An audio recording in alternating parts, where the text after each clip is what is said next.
দর্শক উচ্চ পূর্ববর্তীর মধ্যে সংসদ ভবন স্টুডিও থেকে আমাদের সাথে যুক্ত আছেন সহকর্মী আদিত্য আরাফাত, এছাড়াও নির্বাচন কমিশনে আছেন আমাদের সহকর্মী হুমায়রা ফারুকী। দর্শক, আমরা শুরুতে আদিত্য আরাফাতের কাছে যেতে চাই। আদিত্য, জানাবেন কাল বাদে পরশুই ভোট, আপনি যে সংসদ ভবনে দাঁড়িয়ে আছেন তার পিছনে সেই ভবনে জনপ্রতিনিধিত্বের দৌড়ের পরীক্ষায় উত্তীর্ণ হবে প্রায় 2000-এর অধিক প্রার্থী। সব কিছু মিলিয়ে এবার নির্বাচনটাকে কিভাবে দেখছেন, সেই সাথে জানাবেন সার্বিক অবস্থা আমাদেরকে। আপনি জানেন যে অন্তর্বর্তীকালীন সরকারের সময়ে এই নির্বাচনের বেশ নানামুখী চ্যালেঞ্জ রয়েছে এবং সবচেয়ে বড় চ্যালেঞ্জ হচ্ছে যে একটি অংশগ্রহণমূলক নির্বাচন এবং ভোটার যারা আছেন তাদের কে যে ভোট কেন্দ্রে আসা এটি একটি বড় চ্যালেঞ্জ রয়েছে। তবে আপনি যেটি বলছেন যে বিগত সময়ের নির্বাচনের যে অভিজ্ঞতার কথা বলছেন, তবে সবগুলো নির্বাচন বিগত সময়ে যদি আমরা দেখতে পাই তাহলে আপনি দেখতে পাবেন গত দেড় দশকে বিশেষ করে বিগত 2-3টি নির্বাচন বেশ প্রশ্নবিদ্ধ ছিল এবং কোনো নির্বাচনকে রাতের ভোটে নির্বাচন হয়েছে বলেও অভিযোগ উঠেছে এবং এছাড়া এর আগের নির্বাচন যেগুলো ছিল সেখানেও অংশগ্রহণমূলক নির্বাচন হয়নি এবং রাজনৈতিক বিরোধী পক্ষ যেগুলো ছিল সেগুলো থেকেও দাবি করা হয়েছিল এবং রাজনীতি বিশ্লেষক সহ বিভিন্ন মহল থেকে এইসব নির্বাচন নিয়ে প্রশ্ন উঠেছে। এখন যে অন্তর্বর্তীকালীন সরকারের সময়ে যে নির্বাচনটি হচ্ছে সেই নির্বাচনে একটু ভিন্ন রকম, কারণ হচ্ছে যে এবার গণভোট এবং জাতীয় নির্বাচনের সঙ্গে গণভোট রয়েছে এবং এই সব কিছু মিলেই আমরা আসলে একজন জ্যেষ্ঠ সাংবাদিক এবং গবেষকের সঙ্গে সামগ্রিক বিষয় নিয়ে আমরা কথা বলতে চাই। আপনার কাছে আলতাফ পারভেজ আছেন আমাদের সঙ্গে, তিনি সিনিয়র সাংবাদিক এবং গবেষক। তার কাছে শুরুতে যেটি জানতে চাই, এই নির্বাচনটি অংশগ্রহণমূলক হচ্ছে কিনা আপনি কি মনে করছেন? এই নির্বাচন পুরোপুরি অংশগ্রহণমূলক হচ্ছে না, এটা সত্য। বাংলাদেশে আওয়ামী লীগ নেই এবং তাদের সহযোগী দলগুলো নেই, কিন্তু তাতে জনগণের মাঝে উৎসাহের কিন্তু খুব বেশি ঘাটতি দেখছি না আমরা। লাখ লাখ মানুষ ঢাকা থেকে গ্রামের দিকে যাচ্ছে ভোট দেওয়ার জন্যে, অনেকে ঢাকায় আসছেন যে যারা ঢাকার ভোটার, এবং ট্রেনে বাসে বিপুল ভিড়, ফলে একটা উৎসবমুখর পরিবেশে ভোট হবে। মানুষ এই ভোটটাকে প্রয়োজনীয় মনে করছে এবং যে কোনো মূল্যে একটা জাতীয় নির্বাচন হয়ে যাওয়া বাংলাদেশের জন্য প্রয়োজন। অনেক দিন ধরে বাংলাদেশের মানুষ এরকম একটা নির্বাচনের জন্য অপেক্ষা করেছে। সেই মুহূর্তটা আগামী 40 ঘন্টা পরেই আমরা দেখব। একটি বিষয় জানতে চাচ্ছি যে এখানে বলা হচ্ছে এই ভোটের মাঠে কার্যক্রম নিষিদ্ধ, আওয়ামী লীগ নেই এবং জাতীয় পার্টি যদিও এই ভোটের মাঠে রয়েছে এবং কোণঠাসা অবস্থায় আছে বলে বিভিন্ন জায়গা থেকে গণমাধ্যমেও এইসব প্রতিবেদন এসেছে। এসব কিছু মিলে আপনার এই নির্বাচনটা আপনি আসলে কিভাবে দেখছেন? যদিও আওয়ামী লীগ দলগতভাবে নির্বাচনে নেই, নির্বাচন করছে না, কিন্তু জাতীয় পার্টি আছে এবং তার অনেক আসনে নির্বাচন করছে। আর হলো আওয়ামী লীগের সমর্থকরা তো নির্বাচন করবে বড় সংখ্যায়। আওয়ামী লীগের সরাসরি যারা সিনিয়র কর্মী সংগঠক তারা হয়তো নির্বাচনী মাঠে নেই, কিন্তু আমার মনে হয় আওয়ামী লীগের সাধারণ সমর্থকরা, আওয়ামী লীগের শুভানুদ্দায়ীরা এই নির্বাচনে ভোটে অংশ নেবেন। তারা বিভিন্ন দলকে পছন্দ করবেন, গণভোটে হানা ভোটেও অংশগ্রহণ করবেন বড় অঙ্কে, আমি এটা মনে করি। আরেকটি বিষয় যেটি বলা হচ্ছে সেটি হচ্ছে যে এই নির্বাচনে বিশেষ করে অনলাইনে ভার্চুয়ালি এআই, বিশেষ করে আপনি দেখতে পাচ্ছেন যে বিগত 1 মাস ধরে আমরা দেখতে পাচ্ছি একটি রাজনৈতিক দল আরেকটি রাজনৈতিক দলের বিরুদ্ধে নানামুখী বা হেট স্পিচ ছড়াচ্ছে। এই বিষয়টা আসলে আপনি কিভাবে দেখছেন? যেটি আগের যে নির্বাচনগুলো ছিল তখন আসলে অনলাইনে যুদ্ধ ছিল, সাইবার যুদ্ধ ছিল, কিন্তু এবার একটু ভিন্ন রকম আমরা দেখতে পাচ্ছি। এবারের নির্বাচনী প্রচারণার একটা বড় বৈশিষ্ট্য হলো প্রচারণাটা বেশি হয়েছে সোশ্যাল মিডিয়ায়। বড় দলগুলো মূলত সোশ্যাল মিডিয়াকে কেন্দ্র করেই নির্বাচনী প্রচারণা চালিয়েছে। এটা একটা ইতিবাচক দিক, কারণ এতে গ্রাম পর্যন্ত, প্রান্তিক সমাজ পর্যন্ত নির্বাচনী প্রচারণা ছড়িয়ে পড়েছে। কিন্তু এর একটা নেতিবাচক দিকও আছে, সেটা হলো সোশ্যাল মিডিয়াকে ব্যবহার করে বিভিন্ন অজ্ঞাত উৎস থেকে নানা ধরনের অপতথ্য ছড়ানো হয়েছে, মিথ্যা তথ্য ছড়ানো হয়েছে। জনগণের পক্ষে এগুলোতে যাচাই করার কোনো উপায় ছিল না, ফলে যারা এগুলো ফ্যাক্ট চেকার তারা কিছু কিছু যাচাই করেছে, কিন্তু বড় আকারে অপতথ্য সোশ্যাল মিডিয়া এখনও রয়ে গেছে। এটা জনগণের দিক থেকে পছন্দ বাছাইয়ের ক্ষেত্রে একটা বড় সমস্যা। এটা আমাদের নির্বাচন কমিশন বা সরকার এটা রুখতে পারেনি, এটা তাদের একটা দুর্বলতার দিক আর কি বলা যায়। আরেকটি বিষয় আমরা দেখতে পাচ্ছি এবারের নির্বাচন ঘিরে, সেটি হচ্ছে যে তরুণ ভোটারের সংখ্যা। আমরা যদি মোট ভোটারের হিসেব করি তাহলে আমরা দেখতে পাই যে প্রায় 4.5 কোটি তরুণ ভোটার রয়েছে। এই এই ভোটগুলো আসলে কোন দিকে যাবে, বা এটি নির্বাচনে বড় ধরনের কোনো প্রভাব বিস্তার করবে কিনা, এটি আপনি কি মনে করছেন? হ্যাঁ, এবারের ভোটের বড় বৈশিষ্ট্য হলো তরুণরা ভোট দিবে বেশি সংখ্যায়। বিশেষ করে গত 15 বছর তো অন্তত দুটো প্রজন্ম ভোট দিতে পারেনি। এবার তাদের ভোট দেওয়ার সুযোগ তৈরি হয়েছে, এবং এই যে লাখ লাখ মানুষ বাড়ি যাচ্ছে, গ্রামে যাচ্ছে, এতে কিন্তু তরুণদের সংখ্যাই বেশি। বয়স্করা অনেকে যাচ্ছে না, যেতে পারছে না। ফলে এবার উভয় দলই এই জন্য প্রচারের ক্ষেত্রে, প্রধান উভয় দল এবং ছোট দলগুলো তরুণদের আকর্ষণ করার চেষ্টা করছে। নির্বাচনী ইশতেহারগুলো তৈরি হয়েছে তরুণমুখী করে, কর্মসংস্থান বা তরুণদের প্রয়োজনকে মাথায় রেখে ইশতেহারগুলো লিখেছে উভয় দল, এবং তরুণরাও চেষ্টা করছে কোন দল তাদের জন্য কি কি প্যাকেজ রেখেছে, কি কি সুবিধা রেখেছে, কি কি প্রতিশ্রুতি দিচ্ছে, সেটা নজরে রাখছে তরুণরা। ফলে তারা ওইগুলো দেখেই ভোট দিবে, এটা আশা করা যায়। তার মানে তরুণ ভোটাররা কিং মেকার হতে পারে, এমনটাই আপনি বলছেন। আরেকটি বিষয় আপনার কাছে জানতে চাচ্ছি, সেটি তরুণদের পাশাপাশি নারীদের অংশগ্রহণ, অর্থাৎ মোট ভোটার যদি আমি হিসাব করি প্রায় 50% নারী ভোটার রয়েছে। এই দিকটা আপনি কিভাবে বিবেচনা নারী ভোটার অর্ধেক হলো এবারের নির্বাচন, কিন্তু ভোটের আগেই নারীদের ভীষণভাবে হতাশ করেছে। বড় দলগুলো নারীদের খুব কম মনোনয়ন দিয়েছে। বিএনপি তাদের প্রার্থীর 10% কম মনোনয়ন দিয়েছে। জামাত ইসলাম একজনকেও মনোনয়ন দেয়নি। সব মিলে ভোটে প্রার্থী সংখ্যার মাত্র 4 ভাগের কম হলো নারী। ফলে নারীরা এবার পার্লামেন্টে খুব কম থাকবে, কিন্তু তাদের তো ভোট দিতেই হবে। তাদের বড় দুই দল থেকে প্রার্থী বাছাই করতে হবে। নারীরাও বড় অঙ্কে ভোট কেন্দ্রে যাবেন, ভোট দিবেন, এটা আশা করা যায়। কিন্তু ভোটে তাদের অংশগ্রহণ, মানে এমপি পদে তাদের অংশগ্রহণ থাকবে খুবই কম। পার্লামেন্টে খুব কম নারীকে আমরা দেখবো আর কি। সেই দিক থেকে গত 54 বছরে এইটা আমাদের একটা পিছু হটা হবে বাংলাদেশের সংসদীয় রাজনীতি। সেই সঙ্গে সংখ্যালঘু ভোটও রয়েছে এবার ভোটের মাঠে উল্লেখযোগ্য পরিমাণে, সেদিকটা যদি একটু বলতেন। বাংলাদেশের ইতিহাসে এবার সংখ্যালঘু এমপিও আমরা কম দেখব। দেখুন, 1954 সালে যখন পূর্ববঙ্গে ইলেকশন হয়, তখন সংখ্যালঘু সম্প্রদায়ের সেই নির্বাচনে 74 জন এমপি ছিলেন। সেই একই ভৌগোলিক সীমানায় বাংলাদেশ, কিন্তু বাংলাদেশে গত 54 বছরে যে ভোট হয়েছে তাতে সর্বোচ্চ 20 জন বা 20 জনের কম বিভিন্ন সময় গড়ে আমরা সংখ্যালঘু এমপি দেখেছি। এবারের নির্বাচনে এটা আমরা অনেক কম দেখব। বিএনপি মাত্র 10 জন সংখ্যালঘু প্রার্থী করেছে, জামাত ইসলাম মাত্র 1 জন করেছে, আরও কিছু স্বতন্ত্র সংখ্যালঘু প্রার্থী আছেন। তো সব মিলে এবার সংখ্যালঘু এমপিও পার্লামেন্টে কম থাকবে। তবে সংখ্যালঘু ভোটার আমি বলবো সবাই নিশ্চিতভাবেই ভোট কেন্দ্রে যাবেন।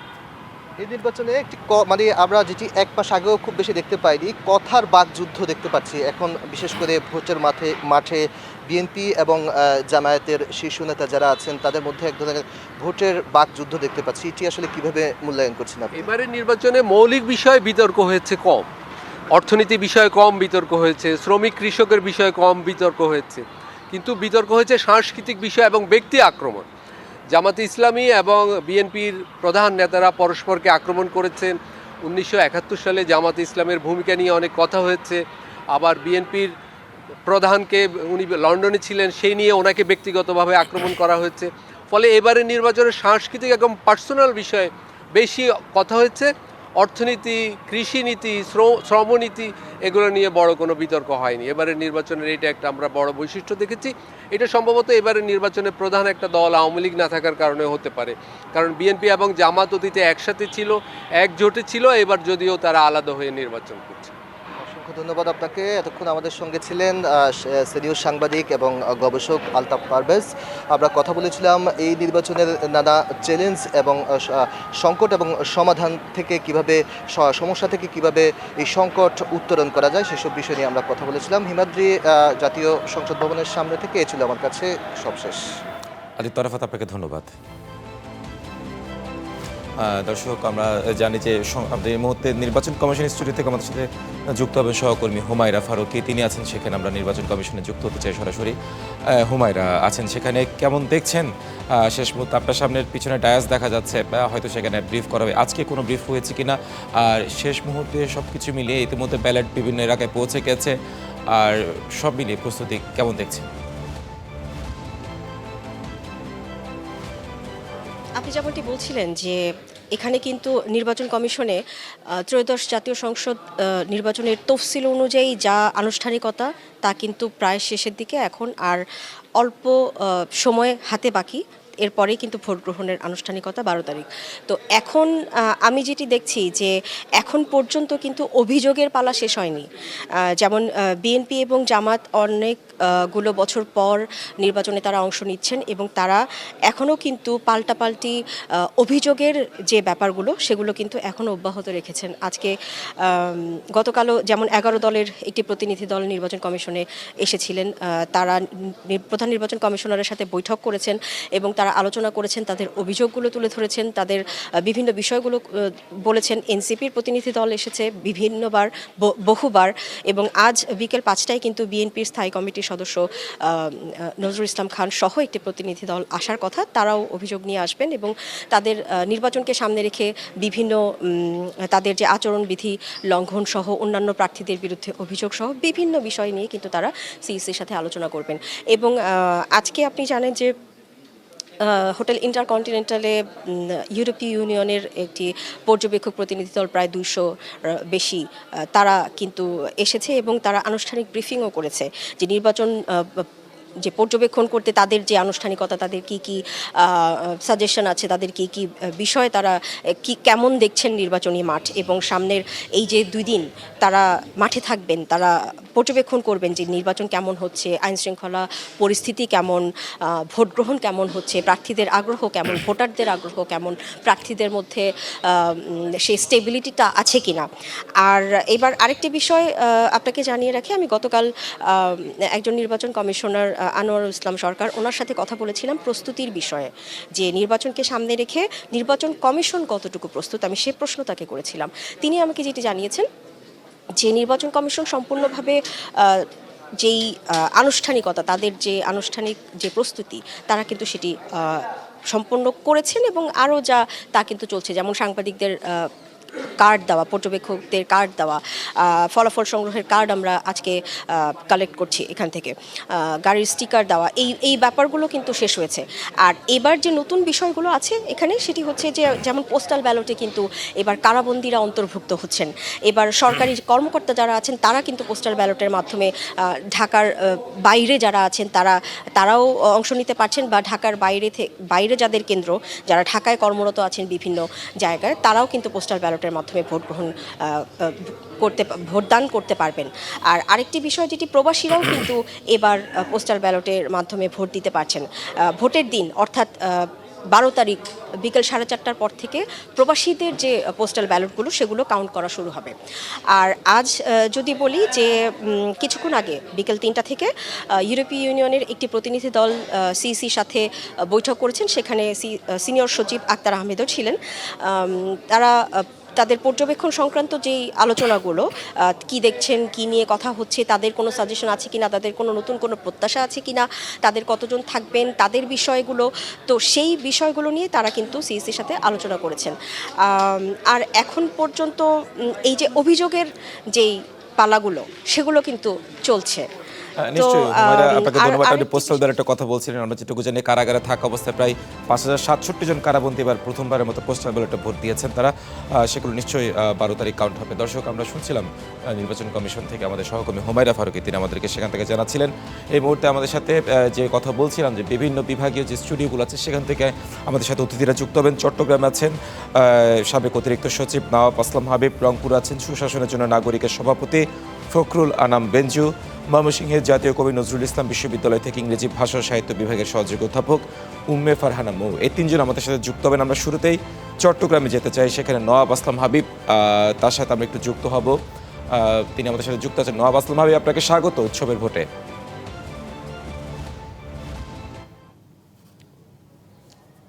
স্বাগত জানাচ্ছি, ধন্যবাদ।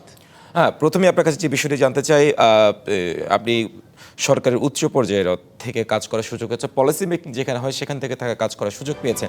অতীতে যে নির্বাচনগুলো, এবারে যে নির্বাচন, এই সব নির্বাচনের মধ্যে আপনি পার্থক্য কীভাবে করবেন? আরেকটি বিষয় হচ্ছে এবারের নির্বাচনটিকে আপনি কিভাবে মূল্যায়ন করবেন?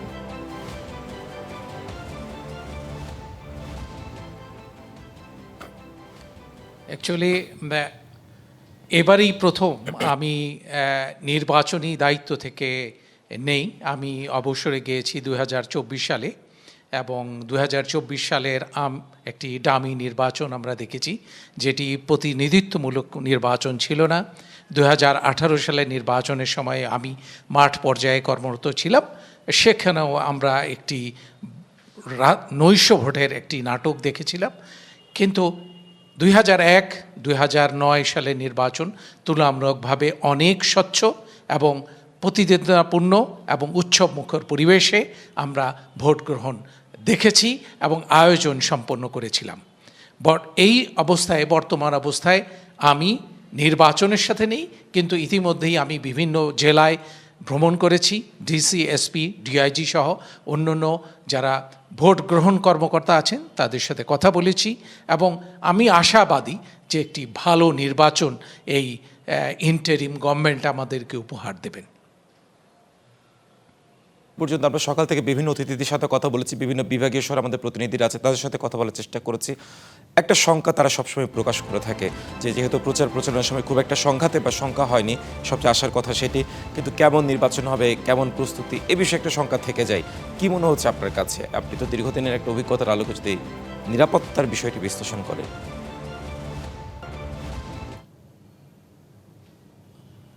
না, আমি 100% আশাবাদী। চট্টগ্রামে এই ধরনের এই পর্যন্ত বড় ধরনের কত দুঃসংবাদ আমরা পাইনি এবং ল ইনফোর্সিং এজেন্সিস যারা আছেন, সেনাবাহিনী, নৌবাহিনী, এয়ারফোর্স, কোস্টগার্ড, বাংলাদেশ পুলিশ সহ আনসার ব্যাটালিয়ন, বিজেপি সবাই স্ব দায়িত্বে নিয়োজিত আছেন এবং জনগণের আস্থা তাদের উপরে আছে। আমি মনে করি নির্বাচন পূর্ব, নির্বাচনকালীন এবং নির্বাচন উত্তর পরিবেশ রাজনৈতিক দলগুলোর যেভাবে দায়িত্ব রয়েছে এবং আমরা যাদের উপর আস্থা রেখেছি নির্বাচন নিয়োজিত কর্মকর্তাদের সাথে, তারা একটি সুষ্ঠু এবং জন আকাঙ্ক্ষার একটি নির্বাচন আমাদের উপহার দেবেন, এই প্রত্যাশা আমাদের আছে। আমরা আশাবাদী যে কোনো ধরনের ল ইনফোর্সিং এজেন্সির এই সব অবস্থানে ভালো অবস্থানে আছে, কোনো ধরনের অঘটন ঘটার সম্ভাবনা আমার এই মুহূর্ত পর্যন্ত মনে হচ্ছে না। নিশ্চয় আরেকটি বিষয়, সবচেয়ে ইলেকশনের একটা গুরুত্বপূর্ণ কথা, দুটি বিষয় থাকে সেখানে হচ্ছে, একটি হচ্ছে লেভেল প্লেইং ফিল্ড আর একটা হচ্ছে ইলেকশন ইঞ্জিনিয়ারিং। এই দুটি বিষয় কিন্তু অতীতে খুবই একটা আলোচিত শব্দ, সেই শব্দ দুটির প্রয়োগ কি এবার হবে কিনা মনে করছেন আপনি, বা এটাতে কতটা মুক্ত থাকা যাবে?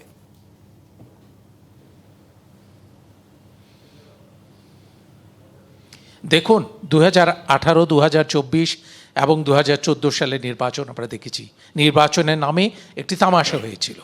সুতরাং ইলেকশন ইঞ্জিনিয়ারিং শব্দটা আমরা সেখান থেকে পেয়েছি। এবার অন্তত সেটি হবে না এবং আমরা ভালো করেই জানি নির্বাচন কমিশন একটি সুষ্ঠু নির্বাচন দিতে প্রতিজ্ঞাবদ্ধ এবং জনগণ কিন্তু প্রত্যেকটি ব্যক্তিকে অবজার্ভ করছে, প্রত্যেকটা ভোট গ্রহণ কর্মকর্তাকে অবজার্ভ করছে, তাদের কথাবার্তা, চাল চলন, বডি ল্যাঙ্গুয়েজগুলো অবজার্ভ করবে, কোনো প্রার্থীর সাথে তার ব্যক্তিগত সম্পর্ক স্থাপিত হয়েছে কিনা সেটিও অবজার্ভ করছে। সুতরাং ইলেকশন ইঞ্জিনিয়ারিং আমার জানা মতে এবং আমার আশা করছি কেউ এই ধরনের বোকামি করবেন না। ইলেকশন ইঞ্জিনিয়ারিংয়ের সাথে জড়িত হয়ে যারা করবেন তারা কিন্তু নিঃশেষ হয়ে যাবেন। নিশ্চয় একটি লেভেল প্লেইং ফিল্ড বিষয়ে একটি প্রশ্ন ছিল আপনার কাছে, এবার কতটা মনে হচ্ছে যে লেভেল প্লেইং ফিল্ড নিশ্চিত হবে? এই মুহূর্ত পর্যন্ত আমরা দেখছি লেভেল প্লেইং ফিল্ড সম্পর্কে আমরা দেখছি এই মুহূর্ত পর্যন্ত ভালো আছে। কোনো প্রার্থী এ পর্যন্ত বলেনি যে আমরা অমুক সমস্যা নিয়ে গিয়েছিলাম, অ্যাসিস্ট্যান্ট রিটার্নিং অফিসার অথবা রিটার্নিং অফিসার তারা আমাদেরকে শুনেননি, তারা আমাদের সমাধান দেননি, এ ধরনের কোনো অভাব অভিযোগ আমরা এ পর্যন্ত পাইনি।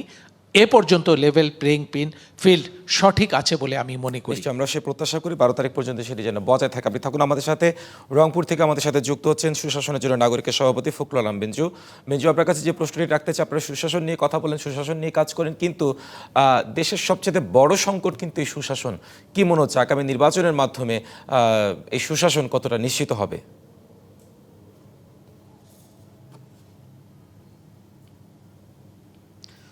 ধন্যবাদ আপনাকে। প্রত্যাশাটা দীর্ঘদিনের। বাংলাদেশ হবার আজকে 54 বছর হলো, কিন্তু দুর্ভাগ্যজনক হলো সত্য যে এ রাষ্ট্রে সুশাসন গড়ে ওঠেনি, জবাবদিহিমূলক সরকার ব্যবস্থা গড়ে ওঠেনি, টেকসই গণতন্ত্র গড়ে ওঠেনি, যার ফলে আমরা একটি শব্দের সাথে খুব দুঃখের সাথে সেই শব্দটাকে আমাদেরকে উচ্চারণ করতে হয়। রাজনৈতিক দুর্বৃত্তায়ন আমরা দেখেছি, পাইনি কিন্তু আমরা সুশাসন, এবং বিচারহীনতার কালচারও কিন্তু এ রাষ্ট্রে গড়ে উঠেছে।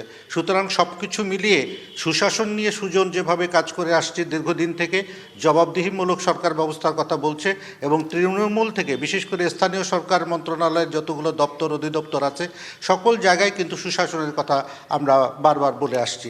এবং আজকে যে রাষ্ট্র সংস্কার, আজকে জুলাই অভ্যুত্থানের পরে যে রাষ্ট্র সংস্কারের বিষয়টা আসছে, আমরা কিন্তু বিগত 3টি নির্বাচন এবং 3টি সরকার যে গঠিত হয়েছিল তখন থেকে কিন্তু আমরা 3টি সরকারের কাছে এই রাষ্ট্র সংস্কারের জন্য কিন্তু আমরা বারবার তাগাদা দিয়ে আসছিলাম এবং আমরা প্রস্তাবনাও কিন্তু দিয়ে আসছিলাম। দুর্ভাগ্য যে আমাদের দেশের রাজনীতিবিদ যারা রাজনীতি করেন, যাদের হাতে রাষ্ট্রের গণতন্ত্র, যাদের হাতে রাষ্ট্রের জবাবদিহিতামূলক ব্যবস্থা গড়ে উঠবে, সেই রাজনৈতিক মানে ব্যক্তিদের মধ্যেই কিন্তু স্বচ্ছতার অভাব আছে, দেশপ্রেমের অভাব আছে, এবং সুশাসন প্রতিষ্ঠায় যে তাদের যে দায়বদ্ধতাটা আছে সেটাও কিন্তু আমরা দেখিনি বিগত দিনে। আরও একটি জিনিস, সেটি হচ্ছে যে যারা পার্লামেন্টে যান, যারা আইন প্রণয়ন করবেন, তাদের মধ্যে আইন ভঙ্গের একটি প্রবণতা কিন্তু আমরা বিগত দিনে লক্ষ্য করেছি। যার ফলে আজকে আমি একটু আগে শুনছিলাম চিটাগং থেকে যিনি বলছিলেন, উনি একসময় সরকারের ঊর্ধ্বতন কর্মকর্তা ছিলেন, এখন হয়তো মাঠ পর্যায়ে নির্বাচন নিয়ে কাজ করছেন, কথা বলছেন। এই যে ইঞ্জিনিয়ারিং যে শব্দটা আমরা আজকে শুনছি, এই ইঞ্জিনিয়ারিং শব্দটার সাথে নির্বাচনের যে সম্পর্ক কেন আজকে এক হয়ে গেল? এই ইঞ্জিনিয়ারিং শব্দটা কারা, এটা পিছনে যারা মেকানিজমটা করেন তারা তো সরকারের যারা বসে থাকেন, এবং নির্বাচন কমিশন যখন তফসিল ঘোষণা করেন, তফসিল ঘোষণা করবার পর থেকে নির্বাচন শেষ না হওয়া পর্যন্ত নির্বাচনের কমিশন আন্ডারে কিন্তু তারা কাজ করেন। কিন্তু আমরা এমনও দেখেছি যে নির্বাচন কমিশন আইন বিধি এবং আচরণবিধি লঙ্ঘন করবার পরেও কিন্তু সেই কর্মকর্তাকে সেখান থেকে ট্রান্সফার করা হয় না বা শাস্তিমূলক ব্যবস্থা নেওয়া হয় না। যার ফলে এই বিগত দিনের এই নির্বাচন ইঞ্জিনিয়ারিং আজকেও কিন্তু একটি প্রশ্নবোধক চিহ্নের মধ্যে পড়ে আছে যে এই নির্বাচনের মধ্যে ইঞ্জিনিয়ারিংটা হবে কি না। সুতরাং আবার একটি বিষয় আছে যেটি হচ্ছে যে লেভেল প্লেইং ফিল্ড। এই লেভেল প্লেইং ফিল্ডটা এমন একটা পর্যায়ে চলে গেছে, এটা একটা রাজনৈতিক শব্দে পরিণত হয়েছে। এটাকে, এই ফিল্ডটা পরিষ্কার করবার জন্য একটা স্বচ্ছ, একটা সবার জন্য গ্রহণযোগ্য পরিবেশ তৈরি করবার দায়িত্ব যারা আছেন, এই রাষ্ট্রের সকল অর্গান যারা নির্বাচন সাথে সংশ্লিষ্ট তাদের দায়িত্ব আছে, এবং আইনশৃঙ্খলা বাহিনী তাদের দায়িত্ব আছে। এই দায়িত্বগুলো যখন একসঙ্গে কাজ করে, ভোটাররা তখন নিশ্চিত হয় যে হ্যাঁ, আমি নির্বিঘ্নে ভোট দিতে পারবো, আমি ভোট দিয়ে নিরাপদে আমার ঘরে আমি ফেরত আসতে পারবো।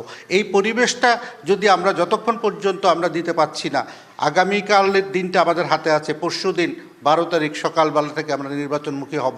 কিন্তু এই নির্বাচনমুখী যে উৎসবের কথা আমরা বলছি, ছাত্ররা জীবন দিয়েছে, যুবারা জীবন দিয়েছে, ঘর থেকে নারীরা রাস্তায় বেরিয়ে এসেছে, 12 তারিখ সেই তারা বেরিয়ে আসছিল, টেস্ট বলা যায়, বেরিয়ে তারপরে আসছিল। হয়তো বোঝা যাবে যে আসলে কোন থেকে হচ্ছে কতটা উৎসব মুখর হচ্ছে। নিশ্চয়ই আমরা চাই শেষ পর্যন্ত উৎসব মুখর ভোটের মাধ্যমে জনরাই প্রত্যাশা হোক, জনপ্রতিনিধি নির্বাচিত হোক। আমরা ময়মনসিংহে যাচ্ছি, সেখান থেকে যুক্ত হচ্ছেন জাতীয় কবি কাজী নজরুল ইসলাম বিশ্ববিদ্যালয়ের ইংরেজি ভাষা ও সাহিত্য বিভাগের সহযোগী অধ্যাপক উম্মে ফারহানা মো। আপনার কাছে যে প্রশ্নটি রাখতে চাই সেটা হচ্ছে, শিক্ষা খাতে বেশ কিছু সংস্কারের পদক্ষেপ নেওয়া হয়েছিল। প্রশ্ন হচ্ছে, সেটি হচ্ছে নির্বাচনের পর যে সংস্কার প্রক্রিয়াগুলো ছিল সেগুলো কতটা বজায় থাকবে, আর শিক্ষা খাতে মৌলিক সংস্কারগুলো আদৌ কি অধরা থাকবে নাকি প্রতিফলিত হবে সঠিকভাবে?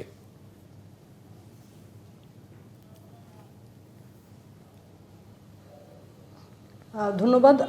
আমি হচ্ছে 5 আগস্টের পরে বেশ কয়েকটা এরকম কথাবার্তা যখন হচ্ছিল, আলাপ চলছিল সংস্কার বিষয়ে, তখন বেশ কয়েকটা এরকম আলাপে অংশ নিয়েছিলাম। তো শিক্ষা ক্ষেত্রে যে সংস্কারের জন্য আমাদের যা মানে লাগবে ওই বিষয়ে কিন্তু একমত হওয়া বা এরকম কোনো নীতি সংস্কারের জায়গা আমরা দেখি নাই, বা এমনকি যে রাজনৈতিক দলগুলো নির্বাচনে অংশ নিচ্ছেন তাদের মধ্যে থেকেও আমরা তাদের ইশতেহারে বা তাদের কোনো আলাপে আমরা এরকম দেখি নাই যে তারা শিক্ষা খাতে এই উন্নয়ন করবেন বা এ ধরনের কোনো প্রতিশ্রুতি দিচ্ছেন। নির্বাচনের আগে এই আলাপ মনে হয় একটুখানি নারীর পোশাক এবং নারীর কর্মঘণ্টা এসব জায়গায় মানে আটকে গেছে। আমাদের এখানে যে যদিও সবচেয়ে বড় ফ্যাক্টর হচ্ছে জেনজি ভোটাররা, যারা ইয়াং, যাদের হাতে। দর্শক, আমরা আলোচনা ফিরবো, কিন্তু এই মুহূর্তে নির্বাচন কমিশনে ব্রিফ করছে নির্বাচন কমিশন, আমরা সেখানে সরাসরি যুক্ত হব। অতি প্রতীক্ষিত ত্রয়োদশ জাতীয় সংসদ নির্বাচন এবং গণভোট 2026 অনুষ্ঠিত হতে যাচ্ছে আগামী পরশুদিন। ইতোমধ্যে প্রচার প্রচারণার আনুষ্ঠানিকতা শেষ হয়েছে আজকে সকালবেলায়। আজকে আমি আপনাদের সাথে যে তথ্যগুলো শেয়ার করব এগুলো আগে থেকে আপনাদের সাথে শেয়ার করেছি, অনেকটা আনুষ্ঠানিকতাও বলতে পারেন, যে নির্বাচনের আগে সব কিছুকে একটু সামারাইজ করে শেষবারের মতো কথা বলা। আগামী 12 তারিখে ত্রয়োদশ জাতীয় সংসদ নির্বাচন এবং গণভোট অনুষ্ঠিত হবে মোট 299টা আসনে। আপনারা জানেন একটি আসনের ভোট স্থগিত করা হয়েছে শেরপুর 3-এর একজন প্রার্থী ইন্তেকাল করায়। যেমনটা আপনারা জানেন ভোট গ্রহণ অনুষ্ঠিত হবে সকাল 7:30টা থেকে বিকেল 4:30টা পর্যন্ত। তবে বিকেল 4:30টার পরেও যদি কেন্দ্রের চৌহদ্দির মধ্যে অপেক্ষমান ভোটার থাকে তাহলে আইন অনুযায়ী তাদেরও ভোট সম্পন্ন করা হবে। ত্রয়োদশ জাতীয় সংসদ নির্বাচনে 50টি দল এবং স্বতন্ত্র প্রার্থী সহ এই 299টা আসনে 2088 জন প্রার্থী অংশগ্রহণ করছেন। 2028 জন, সরি আমি কারেকশন করি, 2028 জন প্রার্থী অংশগ্রহণ করছেন, যার মধ্যে আছেন 81 জন নারী প্রার্থী। আমাদের মোট 42,659টা কেন্দ্রে সশরীরে ভোট অনুষ্ঠিত হবে আর 299টা কেন্দ্রে পোস্টাল ভোটের কাউন্টিং হবে। টোটাল 42,958টা কেন্দ্রে এই ভোট অনুষ্ঠিত হবে। যেগুলোতে সশরীরে ভোট অনুষ্ঠিত হবে ইন পার্সন ভোটিংয়ের জন্য, তার বলতে পারেন আনুমানিক 50% হচ্ছে আমরা সাধারণ কেন্দ্র হিসেবে চিহ্নিত করেছি, 50%কে আমরা গুরুত্বপূর্ণ, যেটাকে আমরা ইন্টারচেঞ্জেবলি অনেক সময় বলে থাকি ঝুঁকিপূর্ণ কেন্দ্র হিসাবে চিহ্নিত করেছি। আমাদের টোটাল ভোটার সংখ্যা আপনারা জানেন 12,77,00,000 বেশি, প্রায় 50-50 মেল এবং ফিমেল। পুরুষ হচ্ছে 6,48,00,000 আর ফিমেল হচ্ছে 6,28,00,000 মতো। পোস্টাল ভোটের ব্যাপারে বলি, পোস্টাল ভোটের আজকে সকাল পর্যন্ত রিটার্নিং অফিসারদের কাছে প্রায় 7,30,000 ব্যালট পৌঁছে গেছে। বাকি ব্যালট যেগুলো এখনও আপনার ট্রানজিটে আছে, আমরা আশা করছি আগামী পরশু দিনের মধ্যে পৌঁছে যাবে। যেমনটা আমরা অ্যান্টিসিপেট করতে পারি কিছু ওয়েস্টেজ তো থাকবেই, সেই ওয়েস্টেজ রেটটা কত দাঁড়াবে এটা ভোটের পরেই আমরা বলতে পারবো। দর্শক, নির্বাচন কমিশন থেকে ব্রিফ করছিলেন নির্বাচন কমিশনার আবুল ফজল মোহাম্মদ সানাউল্লাহ। আমরা সেখানে ছিলাম। এই উৎসবের ভোটের মুহূর্তে আমাদের সময় হলো একটি বিরতির সঙ্গে থাকুন, ফিরছি একটু পর। বিরতির পর আবারও স্বাগত উৎসবের ভোটে। আমরা কথা বলছিলাম কাজী নজরুল ইসলাম বিশ্ববিদ্যালয়ের ইংরেজি ভাষা ও সাহিত্য বিভাগের সহযোগী অধ্যাপক উম্মে ফারহানা মো। প্রশ্ন যেটি ছিল সেটি হচ্ছে আসলে শিক্ষা খাতের সংস্কারের কথা আমি বলছিলাম বিরতির আগে। আপনারা সেখান থেকে যদি শুরু করেন যেখানে শেষ করেছিলেন।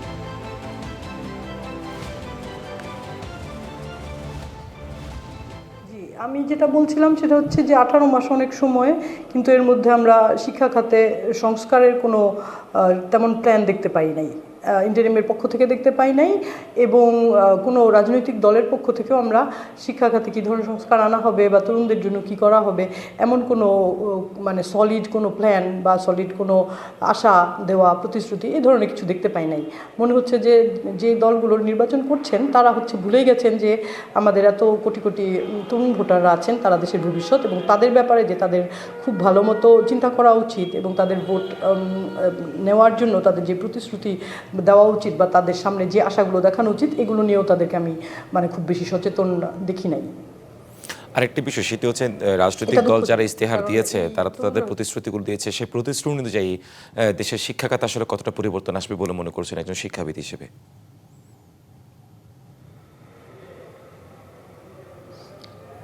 না, আমি খুব বেশি দেখি নাই, কারণ হচ্ছে যে এই যে শিক্ষা খাতে পরিবর্তনের ব্যাপারটা তো একদম সহজ না। অনেক ধরনের শিক্ষা ব্যবস্থা আমাদের এখানে প্রচলিত আছে, সেটা একটা ব্যাপার। তারপরে হচ্ছে সংস্কার কমিশনের মানে একটা কমিশন গঠন করতে হতো, এবং এই জিনিসগুলো এতদিনে হয় নাই যখন, তো তখন তারা যেই প্রতিশ্রুতিটা দিচ্ছেন এ ধরনের প্রতিশ্রুতি তো এমনিতে রাজনৈতিক ইয়েতে দেওয়াই হয়, ওইগুলো মানে যদি তারা করতে পারেন তো কতটুকু রক্ষা করতে পারবেন সেটা নিশ্চয়ই প্রশ্ন থেকে যায়। ধন্যবাদ আপনাকে। আমরা রংপুরে যেতে চাই আবারও সুশাসনের জন্য নাগরিকের সভাপতি ফখরুল আনাম বেনজিও। যে প্রশ্নটি এবার রাখতে চাই সেটি হচ্ছে সুশাসন নিয়ে আমরা কথা বলছিলাম, সেটা নিশ্চিত করাটা একটা বড় চ্যালেঞ্জ অদূর ভবিষ্যতে নির্বাচন পরবর্তী সময়ে সেটি আরও কতটা চ্যালেঞ্জ হবে, না সহজ হবে, নাকি যারা জনপ্রতিনিধি নির্বাচিত হবে তারা আসলে সুশাসনের দিকে যেতে পারবে?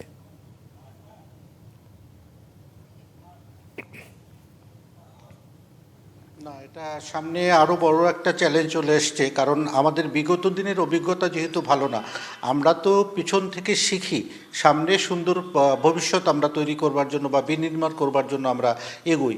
কিন্তু বিগত দিন এবং বর্তমানে যে চ্যালেঞ্জগুলো আসছে, এই চ্যালেঞ্জগুলো ওভারকাম করে সুশাসন প্রতিষ্ঠা করা সত্যি সত্যি আগামীতে যে সরকার গঠিত হবে তাদের জন্য একটা বড় চ্যালেঞ্জ হিসেবে তৈরি হবে বলে আমার বিশ্বাস।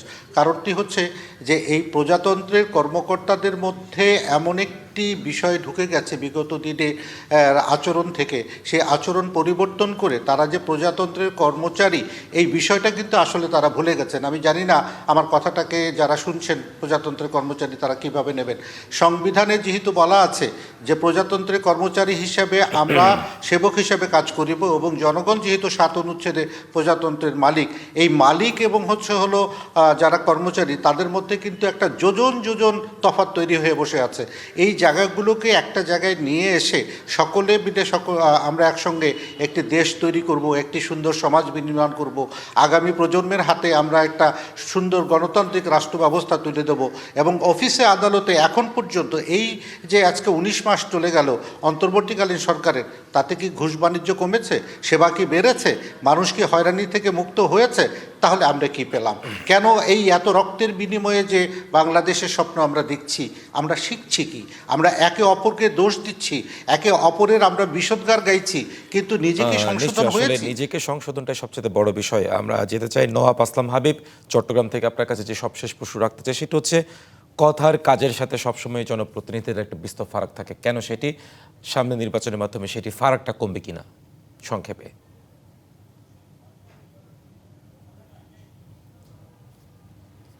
আচ্ছা দেখুন, রাজনীতিবিদরা অনেক সময় প্রতিশ্রুতি দিয়ে থাকেন যেটি অনেক সময় ফাঁকা বুলিতে পরিণত হয়, এমন কিছু আশ্বাস দিয়ে থাকেন যেটি তার বিষয় অন্তর্ভুক্ত নয়। তারা বড় বড় উন্নয়নের কথা বলেন, যে উন্নয়নের সাথে একজন লেজিসলেচারের কোনো সম্পর্ক নয়। একজন আইনসভার সদস্য হিসেবে, একজন সংসদ সদস্য হিসেবে তার জুরিডিকশন এটি নয়। তিনি উন্নয়নের বড় বড় কথা বলবেন, কিন্তু তার এটি কাজ নয়। এটি বিভিন্ন লাইন মিনিস্ট্রি আছে, লোকাল গভর্নমেন্ট আছে, তারা উন্নয়নের কাজ করবে। আইনসভার সদস্য হিসেবে সংসদ সদস্যগণ শুধুমাত্র এবং শুধুমাত্র আইন প্রণয়নের সাথে যুক্ত হবেন, তারা কোনোভাবেই এই উন্নয়নের সাথে জড়িত হবে না। এবং উন্নয়নের সাথে জড়িত যদি না হন, তাহলে কারাপশন আবশ্যিকভাবে বন্ধ হয়ে যাবে বলে আমি বিশ্বাস করি। নিশ্চয়ই সে প্রত্যাশা আমরা রাখি। আপনাকে ধন্যবাদ নওয়াব আসলাম হাবিব। দর্শক, আমরা শুনছিলাম নওয়াব আসলাম হাবিব, ফখরুল আলম বেঞ্জু এবং উম্মে ফারহানা মৌ, তারা তাদের পর্যবেক্ষণ তুলে ধরছিলেন, তারা তাদের প্রত্যাশার কথা তুলে ধরছিলেন। দর্শক, উৎসবের ভোটে আমরা একটা বিরতিতে যাচ্ছি, ঠিক সন্ধ্যা 6টায় আমরা আবারও ফিরবো উৎসবের ভোট নিয়ে। সে পর্যন্ত সাথে থাকুন।